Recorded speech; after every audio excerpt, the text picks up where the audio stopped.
টানা 10-12 দিনের বৃষ্টিতে রাস্তাঘাট সব ডুবে গেছে। ফসলের মাঠ, জমি, রাস্তাঘাট, গুলশান বনানীর মতো জায়গা, ঢাকা মতিঝিল, পুরান ঢাকা অলিগলি পর্যন্ত পানি দিয়ে পরিপূর্ণ।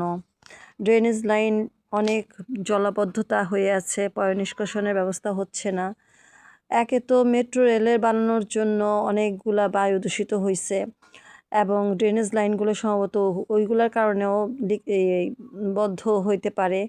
আর আমাদের মতো জনগণ যারা আছেন তারা এই যে লঞ্চ স্টিমারেও যারা ময়লা প্যাকেট, বোতল, হাবিজাবি যত মানুষ যা যা খায় সব এই পানির মধ্যেই ফেলে।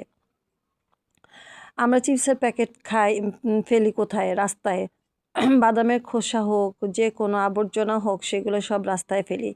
রাস্তার ময়লাগুলো কোথায় যায়? ড্রেনেজ লাইনগুলো তো পানি যাওয়ার জন্য, মোটা এই ময়লাগুলো যাওয়ার জন্য তো ড্রেনেজ লাইন না। তো এই সমস্ত কারণে আমরা আমাদের নিজেদের ক্ষতি করছি। এই সমস্ত কারণে জলাবদ্ধতা, এই সমস্ত কারণে পানিবদ্ধতার কারণে বন্যার প্রবণতা বেশি।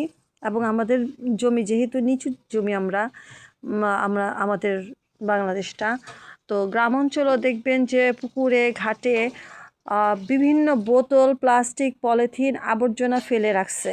আমার মতে যে আপনারা কেন পরিবেশটা দূষণ করেন? সূরা আল বাকারাতে লাস্টের আয়াতে আছে যে তোমরা তাই অর্জন করো যা তোমরা করো, যা তোমরা অর্জন করো তাই তোমরা পাও। তো আমরা যেটা অর্জন করি সেটাই আমরা পাই। আমরা যদি আজকে আমাদের নীতিটা ঠিক রাখতাম, ময়লা আবর্জনা ময়লার জায়গায় ফেলতাম এবং পানির জায়গায় পানি ফেলতাম, তাহলে আর এরকম হইতো না। আমরা তো যেখানে সেখানে মানুষ মলমূত্র ত্যাগ করে, যেখানে সেখানে বোতল, প্লাস্টিক, পলিথিন ফেলে, যে কোনো জায়গাতে মানুষ যা ইচ্ছা তাই করতেছে।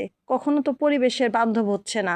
একটা গাছ লাগায় না, গাছ কাটতে পারে, গাছ কেটে বিক্রি করতে পারে, কিন্তু গাছ লাগাইতে পারে না। জমিও তো নাই, গাছের জমি কোথায়? সেখানে মানুষ বসবাস করছে। আর একটা কথা হলো, সরকারি রাস্তাগুলো মানুষ বিভিন্ন এলাকার মানুষগণ যারা নাকি দলীয় কাজকর্ম করে, যারা কন্ট্রাক্ট নেয়, তারা যাচ্ছে তাইভাবে এই যে রাস্তাঘাটগুলো মেরামত করে, যা কিছুদিন পরেই সেই পিচ ঢালা রাস্তাগুলো ভেঙে যায়। তো আমরা তো আমাদের নিজেদের দায়িত্বই ঠিকমতো পালন করতে পারি না। আমরা অন্যকে দোষ দিয়ে কি করব? আমরা সরকারকে দোষ দিয়ে কি করব? সরকার তো আর এইগুলা করে দেয় নাই। আমরা আমাদের নিজের দায়িত্বটাই ঠিকমতো পালন করতে পারি না, জলাবদ্ধতা তো হবেই। অযথা ফ্যান চলে, গ্যাসের চুলা জ্বলে, অযথা যে কোনো ইলেকট্রিক জিনিস হোক, সম্পদ হোক, জ্বলতে থাকে, অথচ মানুষ ইউজ করতেছে না। এগুলো আসলে মানুষের সচেতনতার অভাব।